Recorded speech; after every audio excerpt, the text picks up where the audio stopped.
Filipenses capítulo 2, versículos del 5 al 11. Filipenses 2, del 5 al 11.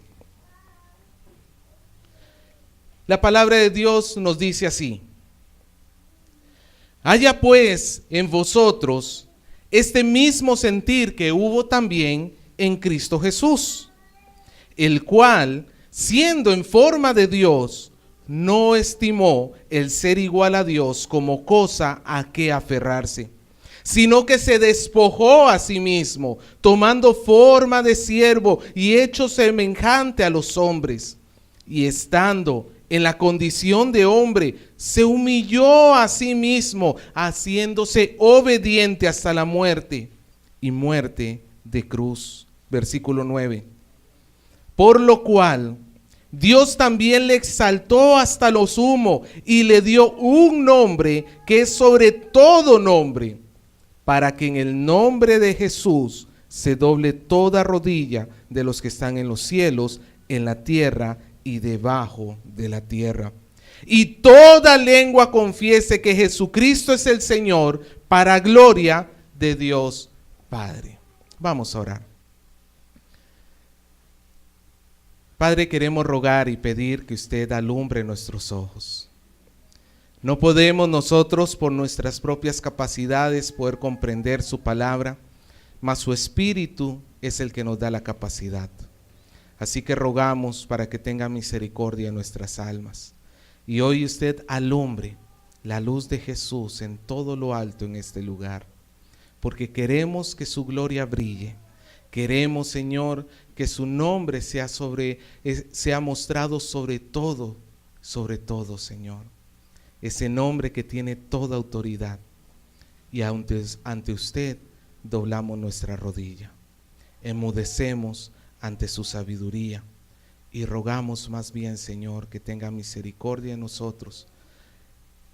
Queremos obedecerle y serle fiel, Señor. Gracias por el mensaje que vamos a recibir esta mañana. Gracias, Señor. En el nombre de Jesús. Amén. Hermanos, si usted le hicieran una encuesta de repente y por ahí le preguntaran, ¿cuál es la pregunta más importante que se le puede hacer a una persona? ¿Cuál es la pregunta más importante que alguien puede hacerse en la vida? ¿Cuáles respuestas tendríamos? De repente una de las preguntas que se puede hacer a una persona es, bueno, ¿con quién me casaré? Eso es algo muy importante, ¿sí o no? Para los que estamos casados sabemos que la correcta elección del esposo o la esposa va a determinar, hermanos, muchísimo de tu trayecto en esta vida. Pero no es la más importante. Quizás alguien por ahí dirá, pues ¿a qué me dedico? ¿Qué voy a hacer el resto de mi vida? ¿Qué voy a trabajar? ¿En qué voy a invertir mi vida? Y eso también es muy importante, no lo niego. Pero no es la pregunta más importante de esta vida. Alguien de repente se pone más filosófico y dice, pues la más grande de las preguntas de este mundo es, ¿para qué estoy en la tierra? Y esa ha sido la duda de la humanidad durante siglos, durante milenios. Pero aún así no es la pregunta más importante que existe. ¿Usted sabe cuál es la pregunta, la principal de las preguntas que tiene que resolver todo ser humano? Y que de una u otra manera todo ser humano la resuelve, para bien o para mal, correcta o incorrectamente. La pregunta es, ¿quién es Jesús? Esa es la pregunta básica, elemental, esencial, y es la pregunta que va a determinar tu vida eterna. Una correcta respuesta, no por en sí mismo tener el conocimiento, sino por la confianza que apoyamos en Jesús, nos va a llevar a la vida eterna. Pero una respuesta incorrecta a esta pregunta, ¿a dónde terminamos? Terminaríamos en una condenación eterna también. Hermanos, sin Jesús no hay salvación. Y esa es la postura de solo por Cristo. Cuando los reformadores levantaron a este principio llamado solo Cristo, es porque ellos estaban yendo en contra de la postura de la iglesia romana, donde decía que tú podías alcanzar la salvación a través de tus propias obras, a través de tu buen comportamiento, a través de las indulgencias que podías comprar, si hacías los sacramentos que la iglesia te mandaba hacer, si obedecías al Papa. Todo ello era mérito para alcanzar la salvación, a lo cual los reformadores se pararon y dijeron: no. El único camino que existe para ir a la presencia de Dios, ¿quién es? Dígalo fuerte, ¿quién es? Hermano, nosotros no podemos afirmar ningún otro camino a salvación porque estaríamos negando la cruz de Cristo. Así que hoy vamos a aprender quién es Jesús y qué hizo Jesús por nosotros. Y más importante aún, ¿por qué lo hizo? ¿Quién es Jesús? ¿Qué hizo? ¿Y por qué lo hizo? Ahora, para entender un poquito el contexto del pasaje que estamos leyendo en Filipenses, Pablo le está hablando a la iglesia en Filipo y les está diciendo en el capítulo 1, versículo 10, que Pablo espera en el Señor que los filipenses aprueben lo que es bueno, a fin de que sean sinceros e irreprensibles para el día de Cristo, para el día del juicio final, llenos de fruto de justicia que son por medio de Jesucristo, para gloria y alabanza de Dios. Pablo esperaba que los filipenses tuviesen fruto. Y este fruto en el pasaje, en el capítulo 2, versículo 5, por eso Pablo les dice: haya pues en vosotros este sentir que hubo en Cristo Jesús. Lo que Pablo esperaba es que los filipenses imitaran a Cristo, y ese es el fruto al cual se está refiriendo en el capítulo 1. Cuando un cristiano vive imitando al Señor Jesucristo, tiene una vida llena de frutos.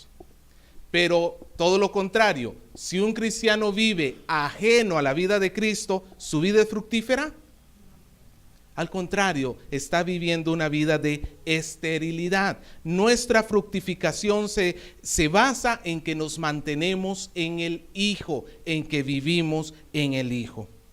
Así que, viendo ese contexto, vamos a resolver nuestras tres preguntas. ¿Quién es Jesús? ¿Qué hizo Jesús? ¿Y por qué hizo lo que hizo? Comencemos con la identidad del Hijo. ¿Quién es Jesucristo? Bueno, la respuesta más corta y más práctica es que Jesucristo es Dios. Esa es la respuesta más corta y más rápida, aunque no está del todo completa, ya lo vamos a ver. Y usted dirá: pastor, eso me suena a herejía. No, es que también recordemos que Jesús es hombre. Y ahora lo vamos a ver, ¿ok? Pero comencemos con Jesús es Dios. El versículo 6 comienza diciendo: el cual, Jesús, siendo en forma de Dios, siendo en morfe de Dios, o teomorfes, como diría el texto en griego. Ahora, siendo en forma de Dios, en español, forma tiene que ver sobre todo con la parte externa, ¿cierto? Ok, por ejemplo, yo tengo un celular acá que es un iPhone. ¿Cuál es el último iPhone? 8, ya. Gracias, Paulina, siempre está al día. Tengo un iPhone 8. Y tengo uno igualito pero chinazo. Y los pones uno al costado del otro y a veces cuesta mucho diferenciarlos. Tienen la misma forma, pero por dentro son iguales. No, definitivamente no. En griego hay dos palabras para indicar algo que tenga la misma forma. La primera es esquema, de donde viene nuestra palabra esquema, una forma, lo cual indica una forma externa. ¿Ok? Algo que es transitorio y algo que es accidental. Algo que es simplemente por la apariencia. Pero la otra palabra que se utiliza y que es la que Pablo utiliza acá en este texto de hablar de forma es morfe, de donde viene la palabra metamorfosis, por ejemplo, o que es el cambio de la forma de un gusanito a mariposa. Metamorfosis no tiene que ver con la apariencia externa en sí mismo, tiene que ver con la esencia misma del ser. Tiene que ver con algo que es íntimo, algo esencial y algo es permanente en las dos cosas que se están comparando. No son simplemente que parecen iguales, como por ejemplo que yo pueda decir que Oscar, hijito acá, se parece a Oscar papá, ¿sí o no? Podemos decir que Oscar tiene forma de su papá, pero no es el mismo. Eso es esquema, pero cuando hablamos de morfe, estamos hablando que desde su interior, en sus atributos, en su naturaleza, en su divinidad, en toda su forma, Cristo es Dios. Cristo tiene la forma de Dios. No es algo accidental o algo transitorio. No es algo que alguna vez no era y de repente ahora sí es. No dice que Cristo llegó a ser a la forma de Dios. Como que un tiempo no lo fue, pero luego sí lo fue. No. El texto dice siendo, lo cual indica una eternidad. Desde siempre Jesús ha sido el Hijo de Dios. Juan 1:1 nos dice, en el principio era el verbo era con Dios, o sea, diferente en persona, pero también dice que el verbo era Dios, no como la versión nueva, Nuevo Mundo, la versión de los Testigos de Jehová, que le añaden un pequeño un. Ellos dicen, y el verbo era un Dios. Uno entre muchos, le añaden al texto en griego algo que no está ahí presente. No, el texto en Juan se corrobora aquí con Filipenses, el Señor desde el inicio, Él es Dios. Ahora, que Jesús sea Dios se refiere al Hijo de Dios en la eternidad antes de hacerse hombre, o incluye también cuando estaba sobre esta tierra.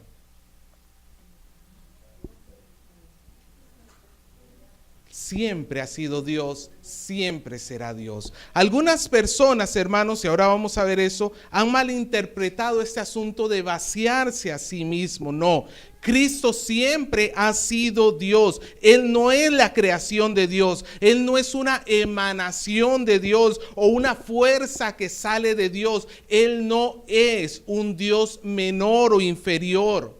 Él no es simplemente un hombre. Hoy en día tenemos una sociedad obsesionada por quitarle a Jesús su naturaleza divina.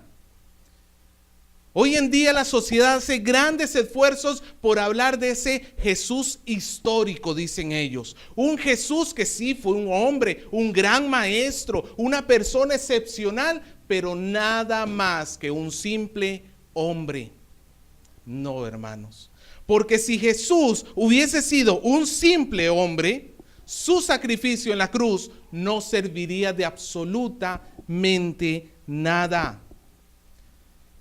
Repito, si Jesús hubiera sido un simple hombre, su sacrificio en la cruz no nos hubiera servido de nada. ¿Por qué razón? Porque sería un hombre que a final de cuentas de naturaleza pecadora muriendo en un madero. Claro, nos hubiera servido como un ejemplo de una persona que decidió sufrir por Jesús como un mártir, pero nunca nos hubiera servido como un sacrificio sustituto por nosotros, porque el sacrificio que se tenía que presentar delante de Dios tenía que ser sin defecto. Cuando Jesús nace, no nace como todos los seres humanos. Alguien dijo por ahí que existen 4 tipos de nacimientos. El primero es el de Adán, que Dios lo formó de la tierra. El segundo es el de Eva, que Dios lo sacó del costado de Adán. El tercero es el de Caín, el primogénito de Adán, que ese es el nacimiento que tenemos todos nosotros, nacidos de padre, nacidos de madre. Y el cuarto tipo de nacimiento es el de Jesús. Porque en él no participó el hombre, no vino a causa de una relación sexual entre 2 hombres, sino que Dios colocó en María, virgen, al Hijo de Dios. De tal manera que Jesús no compartía la naturaleza pecaminosa, herencia de Adán. Jesús no compartía en su ser la herencia pecaminosa. Él no llevaba en sí mismo, como tú o como yo, el pecado impregnado en su ADN, el pecado impregnado en sí mismo. Él no lo tenía. Porque si hubiese sido de esa manera y Jesús hubiera dado su vida en la cruz, Dios lo hubiera rechazado, porque simplemente hubiera sido un pecador pagando por otro pecador, y eso no es aceptado. Vamos a esto. ¿Qué pasaría si a mí me crucificaran por usted? ¿Borraría alguno de sus pecados? Es más, de repente los aumentaría, porque si usted pone su confianza en mí como Salvador, ahora tiene un nuevo pecado más. Pero es todo lo contrario en cuanto al Hijo de Dios. Este versículo entonces afirma que Jesús tiene la forma de Dios. Siempre la ha tenido y siempre la tendrá. Él tiene la imagen, Él tiene el carácter, Él tiene todos los atributos de la deidad. Por ejemplo, Dios es omnisciente. ¿Qué significa omnisciente? Que todo lo sabe. Jesús mostró omnisciencia. Hermano, dice que Él no tenía que decirle nada porque Él ya sabía lo que había en el corazón de los hombres. Es interesante las veces que en el Evangelio dice que Él viendo el corazón de los hombres o sabiendo lo que ellos pensaban. Oye, hermano, ¿sabe a quién se le atribuye eso en el Antiguo Testamento? A Dios. Cuando Samuel tiene que escoger al futuro rey de Israel, el Señor le dice: no mire lo que hay delante de los hombres, de los ojos de los hombres. Los hombres miran lo que hay delante de sus ojos, pero el Señor, ¿qué ve? Los corazones. La misma omnisciencia de Dios Padre está en el Hijo, también su omnipotencia. El Señor Jesús está dormido en una barca, hay una tormenta terrible que tiene asustado a un grupo de marineros expertos. No era cualquier tipo de gente que estaba ahí, los discípulos eran hombres de mar. Y hermano, usted sabe que para que una persona que esa es su profesión y que esté asustada, era porque el asunto era grave. La tormenta estaba increíblemente fuerte. El Señor Jesús se levanta y de dos palabras, calla y mudece. ¿Qué pasó con toda la tormenta? Un silencio absoluto. El mar tan estable y tranquilo que parecería un espejo. Su omnipotencia simplemente en el poder de su palabra. Su eternidad. Jesús muestra también su justicia. Jesús muestra su sabiduría. Jesús muestra su amor.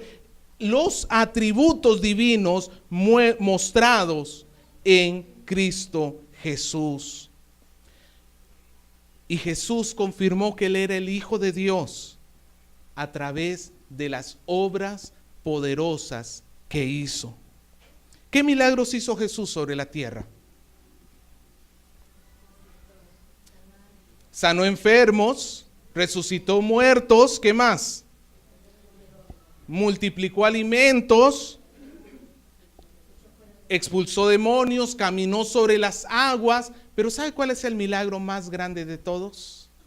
¿Cuál es la señal más grande que muestra que Jesús es el Hijo de Dios? Que resucitó de entre los muertos. Él venció a la muerte, el enemigo que ningún ser humano ha podido nunca vencer, y ha abierto el camino para que tú y yo, no es que vencemos a la muerte, es que ya está vencida en Cristo Jesús, y un día vamos a resucitar en Él. Cristo mostró, hermanos, su divinidad a través de su resurrección. Cristo es Dios. Pero en segundo lugar, Cristo también es hombre. Y esto no nos debemos olvidar. El versículo 6 continúa diciendo: no estimó el ser igual a Dios como a cosa que aferrarse, sino que se despojó de sí mismo, tomando forma de siervo, hecho semejante a los hombres. Dice que Jesús no se aferró a su forma divina, sino que ¿qué hizo? Se despojó. Esto en griego se dice kenosis. Es el vaciamiento, literalmente significa vaciar algo. Y no tengo mucho tiempo para describir las diferentes posturas que se han mencionado, pero basta con decir que básicamente hay una postura que dice que Jesús lo que hizo fue desprenderse de atributos divinos y venir a la tierra privado de esos atributos.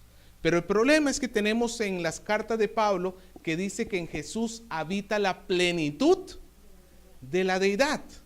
Significa que Jesús en la tierra no era menos Dios que Jesús en los cielos, porque en la tierra habitó Jesús en toda plenitud de la deidad. En otras palabras, el 100% de Dios estaba en Jesús. Jesús no era 50% hombre, 50% Dios. No, Jesús es 100% hombre y 100% Dios. Entonces, ¿qué significa esto que se vació? Tiene que ver, hermanos, no en sí mismo con el hecho de que Jesús se encarnó en este mundo, sino con el hecho de que Jesús se humilló a sí mismo. Tiene que ver con el hecho de que Jesús se vino a este mundo, pero no como el presidente del mundo. Jesús no vino a establecerse como el rey, a pesar de que él tenía todo el derecho de serlo. Jesús no vino ni siquiera a ser el rey de Israel, en el sentido político de la palabra. Jesús vino para hacerse siervo. Dice que él no estimó ser igual a Dios como cosa que aferrarse, sino que se despojó de sí mismo y se hizo en forma de siervo. En eso tiene que ver su vaciamiento. Jesús despojándose de esa gloria que él contaba en el cielo para venir a la tierra a servir a la humanidad. Según de Corintios 5:21 nos dice: al que no conoció pecado, por nosotros fue hecho pecado. Jesús se vació a sí mismo. El que no conoció pecado, el santo y único Hijo de Dios en los cielos, eterno en gloria, baja a la tierra y se somete a la voluntad del Padre hasta llegar a morir en la cruz. Él se despojó a sí mismo. Él mismo buscó el camino hacia la cruz. Hermano, a Jesús nadie lo sometió. Él mismo dice: nadie me quita la vida. En la cruz no es un Dios débil que está crucificado. No fue que los hombres le ganaron en esa cruz. No fue que él se despojó de tal manera hasta de sus poderes que fue incapaz de defenderse y por eso lo crucificaron. No. Él mismo aceptó humillarse a sí mismo para morir en la cruz. Muestra de esto: ¿se acuerda cuando a Jesús lo van a arrestar en Getsemaní? Y llegan los guardias y le dicen: buscamos a un Jesús de Nazaret. Y Jesús les contesta: yo soy. ¿Se acuerda qué fue lo que pasó con esos guardias? A la simple palabra de Jesús: yo soy. Imagínese, hermano, un guardia, estamos hablando que no es un debilucho, como si fueran fichitas de dominó, todos caídos a la simple voz de Dios, de Jesús, de decir: yo soy. En la cruz no es un Dios débil. En la cruz no está un Dios debilitado, un Dios que se ha hecho menos a sí mismo. No es un Dios que pobrecito no pudo defenderse. En la cruz está uno que él mismo se humilló a sí mismo para tomar forma de siervo y llegar hasta ese punto. Pero él seguía viviendo en la plenitud de sus poderes. Él seguía viviendo en la plenitud de su ser. Pero para despojarse, para servirnos a nosotros, se tuvo que despojar de esa gloria. En Juan 17:5, el Señor dice, antes de que fuese a la cruz: ahora pues, Padre, glorifícame al lado tuyo con aquella gloria que tuve contigo antes que el mundo fuese. Claro, la cruz no es gloriosa. Claro, la cruz era el instrumento de mayor humillación que podía tener una persona sobre esta tierra. No solamente era el dolor, no solamente era la aflicción, era una terrible humillación que vivía la persona. Y Él lo hizo para hacerse siervo. Siendo el Rey del universo, se hizo el siervo de todos nosotros. Siervo del Padre. En Juan 5:30 Jesús dice: yo no puedo hacer nada por mí mismo, según oigo así juzgo, y mi juicio es justo, porque no busco mi voluntad, sino la voluntad del que me envió, la del Padre. Jesús se hizo siervo del Padre, pero también se hizo siervo de los pecadores. Marcos 10:45, porque el Hijo del Hombre no vino a ser servido, sino a servir y dar su vida en rescate por muchos. Entonces vemos a un Jesús, hombre, que vivió en esta tierra. Él es Dios, pero también es hombre. ¿Cómo demostró Jesús su humanidad? Bueno, nació como cualquiera de nosotros, un nacimiento a través de una mujer. ¿Cómo más? Creció. Jesús algún día fue un bebito del tamaño del bebito de Araceli. Algún día fue un joven del tamaño de Edwin. Jesús creció como cualquiera de nosotros. Jesús durmió. Jesús tenía hambre. Jesús se cansaba. Jesús lloraba. Cuando murió Lázaro, Él lloró. Jesús tenía un cuerpo físico. Algunos en la época de Jesús o en la época de la primera iglesia decían que en realidad Jesús nunca murió en la cruz. Lo que era como un espíritu que alguien que se puso ahí, pero no tenía un cuerpo en sí mismo. Que Dios es simplemente, Jesús es un espíritu, pero que no tuvo cuerpo de carne. A lo cual Jesús le dijo a los discípulos: toquen, palpen, este es el cuerpo mío. El Señor le mostró su cuerpo a los discípulos para mostrarle que Él mismo enfrentó la muerte. El Señor es Dios y el Señor es hombre. Yo no puedo despojar a Dios de ninguna de sus dos naturalezas, porque si lo dejo nada más como un Dios sin ser hombre, estaría diciendo que en realidad no llevó el castigo, porque el castigo tenía que ser sobre el cuerpo. Y si Jesús no recibió el castigo, hermano, ¿sabe quién tiene que pagar esa cuenta? Nosotros tendríamos que pagarla. Ya que hemos considerado quién es Jesús, procederemos a considerar qué hizo Jesús. La obra del Hijo, versículo 8. Y estando en la condición de hombre, se humilló a sí mismo, haciéndose obediente. ¿Está conmigo? Haciéndose obediente hasta la muerte y muerte en la cruz. Jesús se hizo obediente. En primer lugar, Jesús vino a cumplir con la justicia de Dios. Dios había prometido, cuando Adán y Eva pecaron, Dios había prometido que el hijo de la mujer, Génesis 3:15, el hijo de la mujer iba a aplastar la cabeza de la serpiente. Lo cual era la primera promesa de salvación, que Dios enviaría a un hombre para redimir a la humanidad de la influencia y de lo que hizo la serpiente, de la obra de Satanás, que es el pecado, en la vida de las personas. Más adelante en Génesis 12, versículos del 1 al 3, el Señor le prometió a Abraham que a través de su descendencia enviaría al que iba a bendecir todas las naciones del mundo. Y en 2 Samuel 7, Dios le promete a David que uno de sus descendientes será el que se siente en el trono por los siglos de los siglos, el que va a gobernar sobre todo.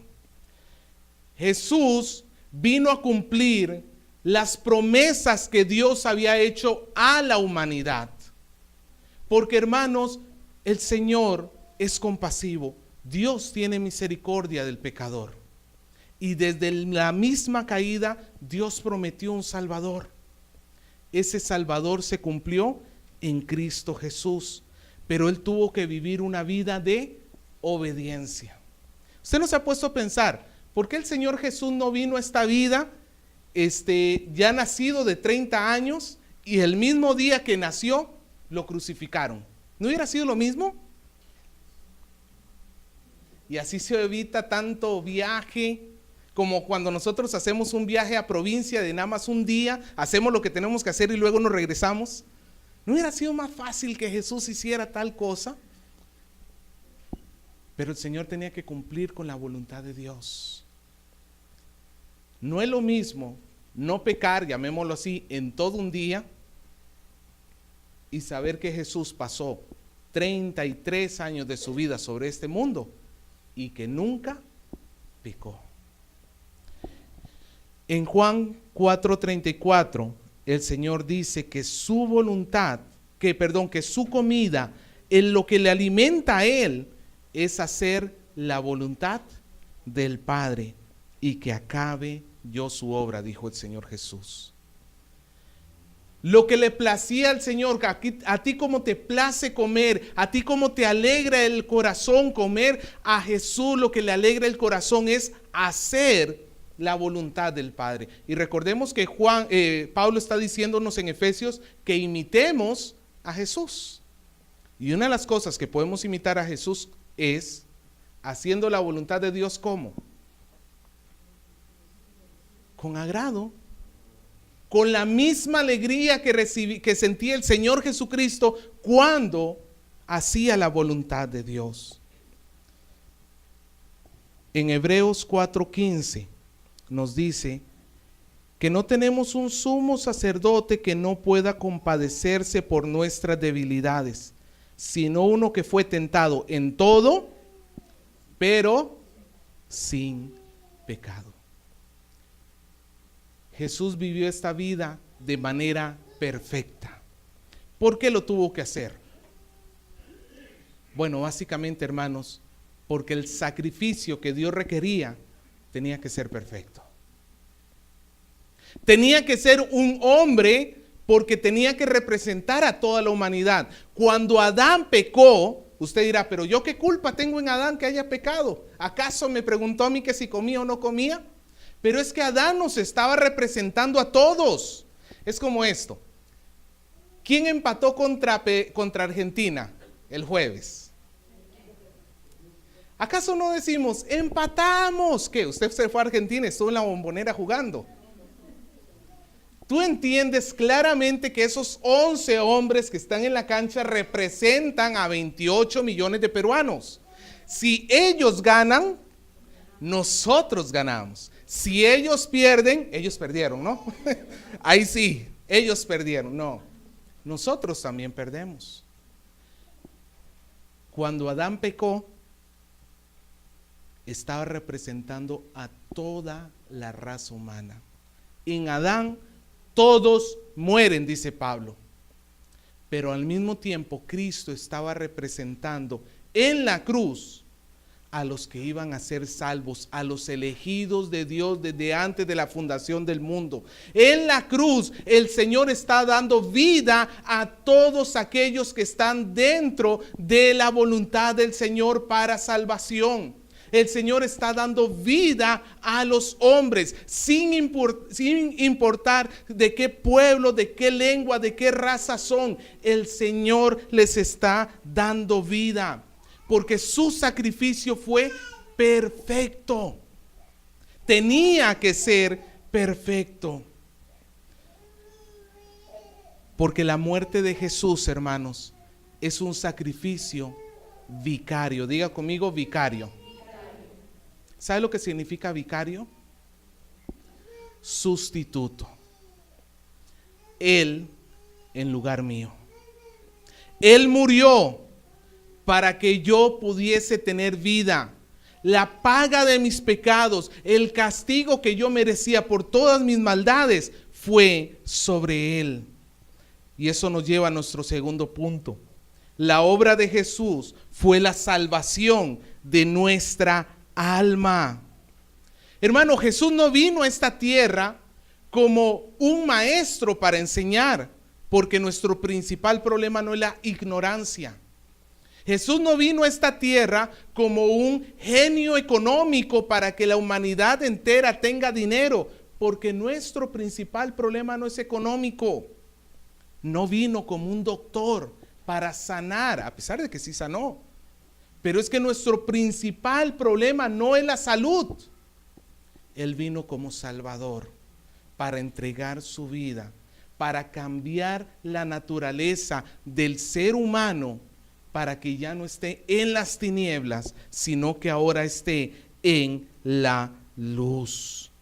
Él tuvo que ser obediente hasta que lo azoten. Obediente hasta que le pusieran la corona de espinas. No. ¿Hasta dónde tenía que llegar su obediencia?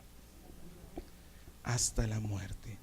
Hebreos 9:22 nos dice que sin derramamiento de sangre no hay remisión de pecados. Si el Señor no hubiese derramado su sangre, no hubiese habido perdón de pecados. En 1 Corintios 11:25 Jesús le dice a sus discípulos que su sangre inicia un nuevo pacto. El antiguo pacto en el cual los hombres tenían que buscar el perdón de sus pecados por la fe en Dios, pero en base a sacrificios animales, ya no servía de nada. Porque ese pacto estaba incompleto, porque ese pacto era transitorio, porque el Señor establecería un mejor pacto entre Él y su pueblo, que es el pacto a través de la sangre de Jesús. Ya no tenemos que estar derramando la sangre de animales, ni menos la sangre de Cristo, como hacen los católicos en la misa, que dicen que cada misa es un sacrificio de Jesús. No, hermanos, nosotros los domingos lo que hacemos es conmemorar el sacrificio que hizo Jesús hace 2000 años. Porque esa sangre ha iniciado un nuevo pacto. Un pacto donde Dios prometió que la ley ya no estaría escrita en libros, en las piedras, sino ¿dónde? En los corazones. Acá, en esa nueva naturaleza está el pacto del Señor. Y terminamos viendo el propósito del Hijo. ¿Por qué el Señor hizo lo que hizo? ¿Para qué vino Jesús? No me responden.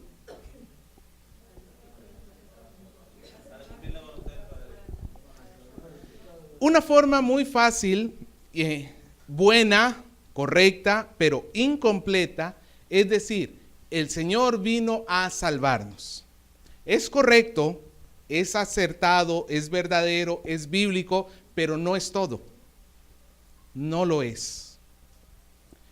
El Señor en la cruz murió, resucitó, nos salvó definitivamente, pero Él tenía un propósito más allá de simplemente morir por nosotros. En el versículo 9 nos dice: por lo cual Dios también lo exaltó hasta lo sumo. Mire, hermano, la adoración del Padre, ¿a quién se la dio? Al Hijo. Y más adelante vamos a ver que el Hijo lo hace para gloria de Dios Padre. La adoración de Dios, ¿para quién es? Para Dios. Algunas veces yo he escuchado personas decir que cuando Jesús está en la cruz y Él dice: Padre, ¿por qué me has abandonado? No, Dios mío, ¿por qué me has abandonado? Y hay personas que dicen, por un momento, por un segundo, Dios te estaba amando más a ti de lo que amó a su Hijo. Hermanos, eso es una gran mentira. ¿Por qué? Porque si Dios amara más a la creación más que al Creador, ¿eso no es idolatría? Es idolatría si Dios amara más algo más de lo que Él se ama a sí mismo. Y usted dirá, pero eso suena demasiado orgulloso. Pero es que vamos a que amarnos más nosotros, a nosotros mismos, más que a Dios, es un gran pecado por cuanto nosotros somos simples creaciones, limitadas. Y sobre todo que el amor a nosotros mismos usualmente involucra egoísmos en contra de los demás. El amor a nosotros mismos es nuestro propio bienestar a expensas del bienestar de los demás. El amor de Dios es diferente. Su amor es santo. Y el amor de Dios hacia Él mismo incluye nuestro propio bienestar. Cuando Jesús está diciendo en la cruz, Dios mío, ¿por qué me has abandonado? No está diciendo, no quiere decir que Dios le dio la espalda a Él para darnos para vernos a nosotros. Eso no dice el texto. Lo que el Señor tiene que experimentar en la cruz no solamente es su muerte física, sino también la muerte espiritual. ¿Qué es la muerte espiritual? Alejarse de Dios. Por esos momentos el Señor tuvo que enfrentar el alejamiento de Dios. Y si usted me pregunta, ¿por qué el Señor Jesús estaba sufriendo tanto en el huerto de Getsemaní? Yo le puedo contestar con toda certeza que el problema no eran los clavos ni los latigazos. El gran sufrimiento del Hijo de Dios era ser separado de su Padre, a tal punto que lo llevó a sudar sangre. Pero todo eso en la resurrección, el Señor lo levantó con gran poder, el Señor lo levantó con gran gloria, lo ha sentado en la diestra de Él, en ese lugar de privilegio, lo ha exaltado a lo sumo, le ha dado el nombre que es sobre todo nombre, para que en el nombre de Jesús, ¿qué va a hacer la creación entera? Va a doblar sus rodillas. No importa si estamos hablando de los seres celestiales o de las personas en este mundo, cristianas o no cristianas, incluso de los demonios que hay debajo de esta tierra. Todos los seres creados van a doblar su rodilla, unos en adoración sincera y otros en reconocimiento de la justicia de Dios delante de su pecado. Pero todos los seres humanos y toda la creación va a doblar sus rodillas delante del Señor y va a afirmar que el Señor es el Salvador, que el Señor es el Redentor y que Él es justo. Ellos van a confesar que Jesucristo es el Señor. Pero todo esto, ¿para qué? Ahí es donde está el secreto. ¿Por qué Jesús hizo todo lo que hizo? Porque su objetivo final no era nuestra salvación, aunque la incluida. El objetivo final de Jesús era darle la gloria al Padre. ¿Ve cómo el acto de adoración de Jesús nos incluye a nosotros para bien? ¿Ve cómo el acto de amor del Hijo hacia el Padre nos trae a nosotros la bendición? Porque su amor es diferente al nuestro, hermanos. A nosotros nos conviene que Dios se ame a sí mismo, porque en el amor de Dios a sí mismo nos ama a nosotros. Dios nos ama. No vaya usted a pensar, el pastor dijo que Dios no nos ama. No, Dios nos ama. Él ha dado su vida en sacrificio, en amor a nosotros. Pero el objetivo final del Señor era glorificar al Padre. ¿Por qué Jesús hizo lo que hizo? Para glorificar al Padre en los cielos.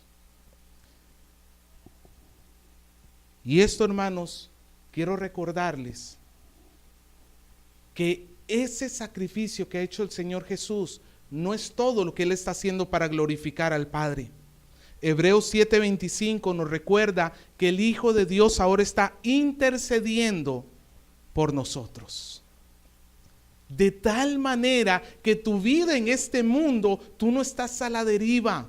Tú no estás, hermanos, sin alguna guía. Tú no estás solo en este mundo. No es que el Señor está en los cielos como viendo el partido de fútbol, ahí a ver qué hacen los seres humanos ahí abajo. No.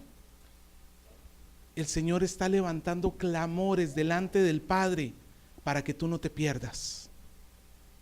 El Señor está levantando clamor delante del Padre para que tú aprendas a vivir en su voluntad, para que tú vivas en Él, para que tú confíes en Él. El Señor está levantando delante del Padre. Su labor no ha terminado, porque el día que el Señor complete la glorificación del Padre no ha sido en la cruz. El día que el Señor complete la glorificación del Padre será en el juicio final, cuando los escogidos de Dios entren al gozo de su Señor. Ahí el Hijo podrá ver al Padre y va a decir: Padre, todo esto ha sido hecho para tu gloria. El hombre caído, perdido, lejos de ti, vuelto a ti en una nueva naturaleza y preservado durante su vida para venir al cielo, y a pesar de las tribulaciones no se perdieron. Todo esto es hecho para gloria tuya, Padre. Si Jesús vivió para la gloria del Padre, ¿cómo debe vivir el cristiano? Haya pues en vosotros el mismo sentir que hubo en Cristo Jesús. Él se humilló a sí mismo para servir a los que no merecían. ¿Qué tienes que hacer tú? Humillarte a ti mismo para servirle a los que tú consideras que no merecen tu servicio. Tienes que humillarte, ser obediente. ¿A quién? A Dios. Obediente aunque la obediencia te cueste la vida. Y todo lo que hagas tienes que hacerlo ¿para qué? Para la gloria de Dios. Concluyamos con esto. Entonces vemos claramente que Jesús, ¿quién es? Es Dios y es hombre. ¿Qué hizo? Jesús vino a vivir, a cumplir la justicia de Dios y a dar su vida para pagar mis pecados. ¿Y por qué lo hizo? Para glorificar al Padre. Ahora, hermanos, como les digo, debemos seguir el ejemplo de Jesús. Debo humillarme a mí mismo. Debo vivir para la gloria de Dios y en bendición de los demás, para el bien de los demás. Haya pues en Cristo Jesús haya pues en vosotros el mismo sentir que hubo en Cristo Jesús. Ponte a pensar, ¿cómo puedo hacer para ser como Jesús con mi esposa o con mi esposo, con mi padre, con mi madre, con el del mercado que voy a comprarle las papas, con el maestro de mis hijos? ¿Cómo puedo ser como Jesús con ellos? ¿Cómo puedo hacer para servirle a ellos? ¿Cómo puedo glorificar al Padre a través de mi servicio a ellos? Y una de las cosas, hermanos, que quiero recordarles y quiero recordarles a todos, es la responsabilidad de no solamente vivir para la gloria de Dios, sino proclamar la gloria de Dios, anunciarle a los hombres que el único camino a salvación es Cristo Jesús. El único de los caminos. No te calles la palabra de Dios, porque eso glorifica al Padre en los cielos. Y finalmente, si tú hoy no has conocido todavía al Hijo de Dios, hoy es tiempo de venir ante Él en arrepentimiento y fe. Es mejor que dobles tu rodilla hoy y reconozcas hoy al Señor Jesús y lo confieses con tu boca y creas de verdad en tu corazón que Él es el Hijo de Dios, a que un día, cuando ya no estés en este mundo, tengas que doblar tu rodilla, pero ya no para salvación de tu alma, sino en reconocimiento de que fuiste una persona terriblemente necia, rechazando al Señor Jesús durante toda tu vida. Pero en ese momento ya no habrá esperanza de salvación, porque lo único que ya continúa es el juicio de Dios, el juicio final. Por eso el tiempo para doblar nuestra rodilla delante de Jesús, ¿cuándo es? Hoy, ahora. No endurezcas tu corazón, dice la palabra.